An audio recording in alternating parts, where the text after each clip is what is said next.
Telugu audio Bible యెహోషువ గ్రంథము 2వ అధ్యాయము. నూను కుమారుడైన యెహోషువ వేగుల వారైన 2 మనుష్యులను పిలిపించి, మీరు పోయి ఆ దేశమును, ముఖ్యంగా యెరికోను చూడుడని వారితో చెప్పి, షిత్తీము నొద్ద నుండి వారిని రహస్యంగా పంపెను.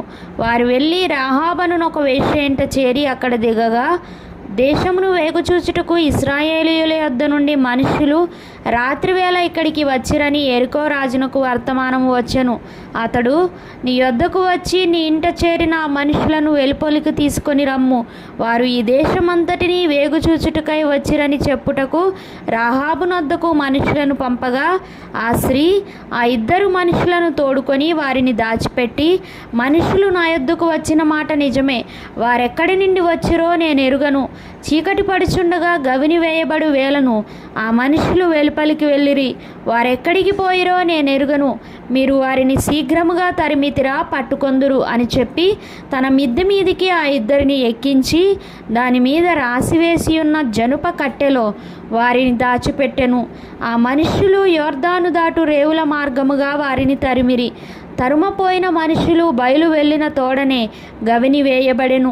ఆ వేగులవారు పండుకొనక మునుపు ఆమె వారున్న మిద్ది మీదకెక్కి వారితో ఇట్లనెను, యెహోవా ఈ దేశమును మీకిచ్చుచున్నాడనియు, మీ వలన మాకు భయము పుట్టుననియు, మీ భయము వలన ఈ దేశ నివాసులందరికీ ధైర్యము చెడుననియు నేను ఎరుగుదును.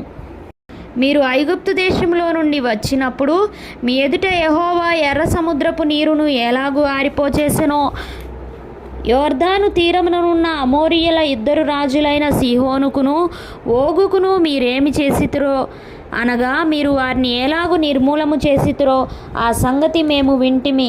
మేము వినినప్పుడు మా గుండెలు కరిగిపోయెను.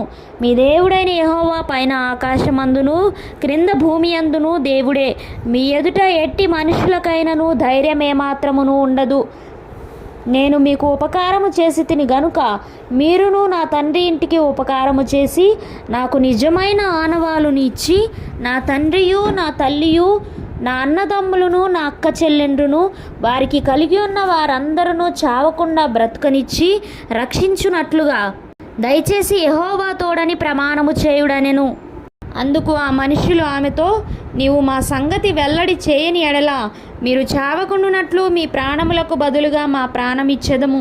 యెహోవా ఈ దేశమును మాకిచ్చునప్పుడు నిజముగా మేము నీకు ఉపకారము చేసేదమనిరి. ఆమె ఇల్లు పట్టణపు ప్రాకారము మీద నుండెను. ఆమె ప్రాకారము మీద నివసించున్నది గనుక త్రాడు వేసి కిటికీ ద్వారా వారిని దింపెను.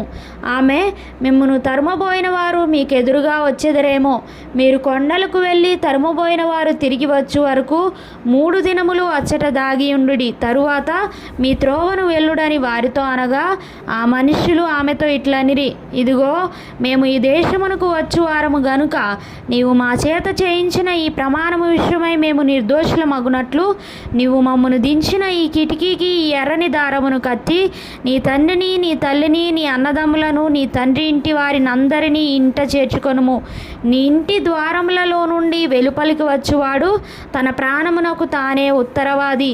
మేము నిర్దోషులమగుదుము. అయితే నీ యొద్ద నీ ఇంటనున్న ఎవనికే గాని ఏ అపాయమైనను తగిలిన ఎడల దానికి మేమే ఉత్తరవాదులము. నీవు మా సంగతి వెల్లడి చేసిన ఎడల నీవు మా చేత చేయించిన ఈ ప్రమాణము విషయంలో మేము దోషులము కామనిరి. అందుకు ఆమె, మీ మాట చొప్పున జరుగునుగాక అని చెప్పి వారిని వెళ్ళనంపెను. వారు వెళ్ళిన తరువాత ఆమె ఆ తొగరు దారమును కిటికీకి కట్టెను. వారు వెళ్ళి కొండలను చేరి తరుమువారు తిరిగి వచ్చు వరకు 3 దినములు అక్కడ నివసించిరి. తరుమువారు ఆ మార్గమందంతటను వారిని వెదికిరి గాని వారు కనబడలేదు. ఆ 2 మనుషులు తిరిగి కొండల నుండి దిగి నది దాటి నూను కుమారుడైన యెహోషువ యొద్దకు వచ్చి తమకు సంభవించినదంతయు అతనితో వివరించి చెప్పిరి. మరియు వారు ఆ దేశమంతయు యెహోవా మన చేతికి అప్పగించుచున్నాడు, మన భయము చేత ఆ దేశ నివాసులందరికీ ధైర్యము చెడి ఉన్నదని యెహోషువతో ననిరి.